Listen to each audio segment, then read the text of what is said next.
If you want to be a good entrepreneur tomorrow, you need to have a solid fundamental in economics and understanding the economy. Where is the importance of demand and supply coming from the business front is what we are going to look here. Concept of cost, the long run, short run cost, fixed cost, average, variable, total cost, marginal cost. So all the different types of cost functions are going to be covered in detail in the syllabus.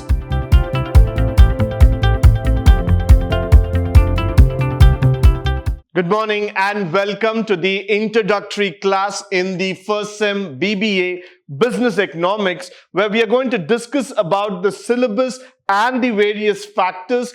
What is going to be about this new syllabus that has been designed according to the state education policy.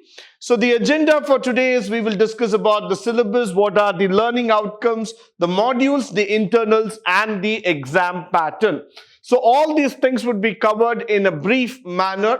This is very important for you because you will come to know about the subject, about its contents, how to go about it, how to score the best marks as far as possible.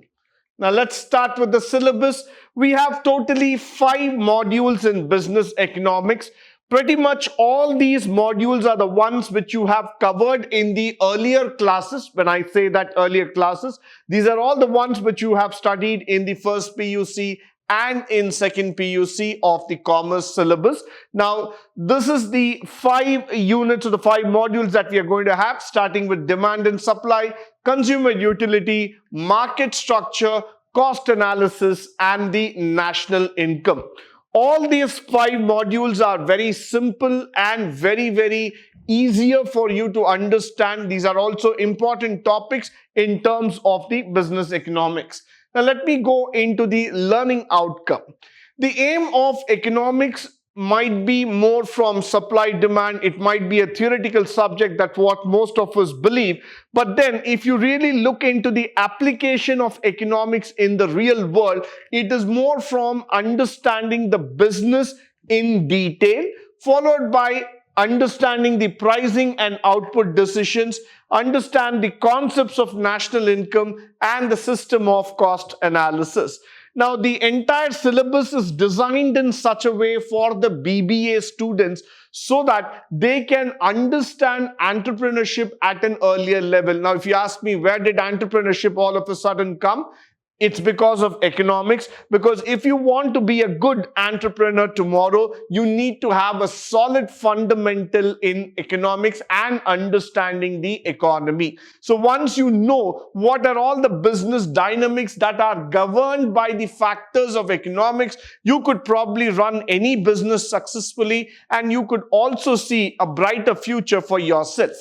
Now, the demand and supply in business economics, we're going to talk about the meaning, scope, and its important applications. What is the law of demand? What's the meaning of demand? How does it come into picture in terms of the elasticity of demand and its various features, so that this demand function is more from how it applies to the real world, followed by the classification, supply, meaning, law of supply, supply functions, and equilibrium.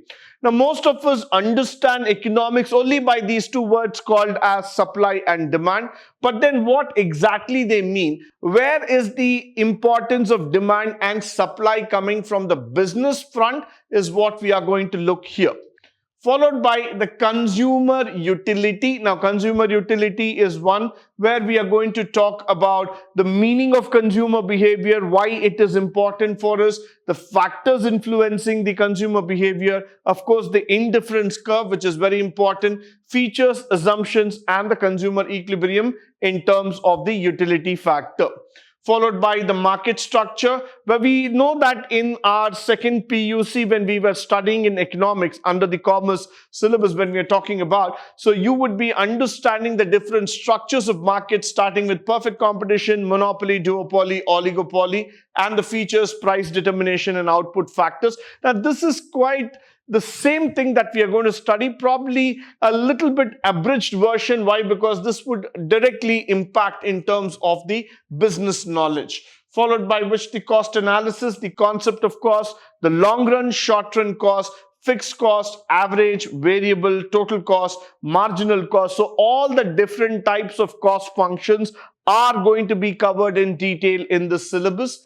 And also the national income when we come to the final unit. So we're going to talk about GDP, NDP, GNP, and the various methods of measurements of GDP, which is very important, followed by how do we measure even the GNP factors. Now, most of the time, national income has always been a challenging factor for the students. Why? Because too many formulas, too much of calculation, and many terms and terminologies comes into picture. But nevertheless, this is going to be a very, very interesting session where we will try to understand what are the various forms and factors in terms of understanding the national income.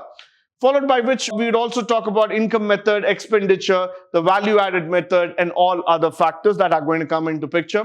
And with that, we come to the end of the syllabus. Let me move to the most interesting part known as the internals here.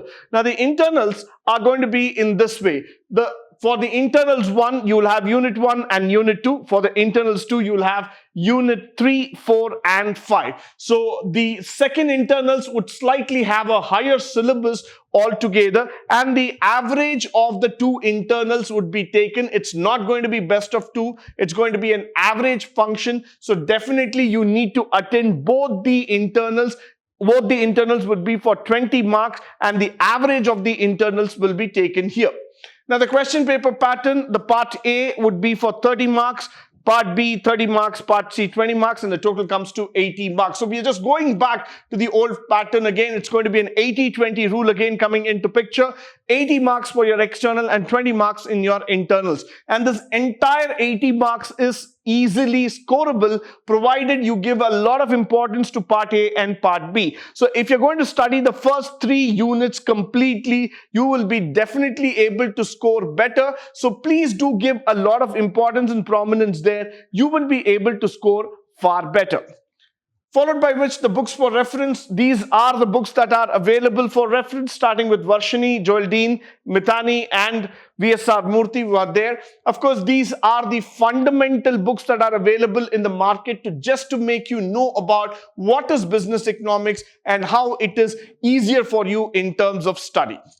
With this, I come to the end of this introductory session. I hope and believe that all the functions and facts that we have told in this particular session would be of great help to you in terms of getting you introduced to the syllabus, your internals, your question paper pattern, and how you can score marks. In the upcoming sessions, we would be talking in detail about each and every unit, the functionalities, the application, and how you can take it forward in the practical walk of life. Thank you once again for joining me today on this wonderful session. You have a great day.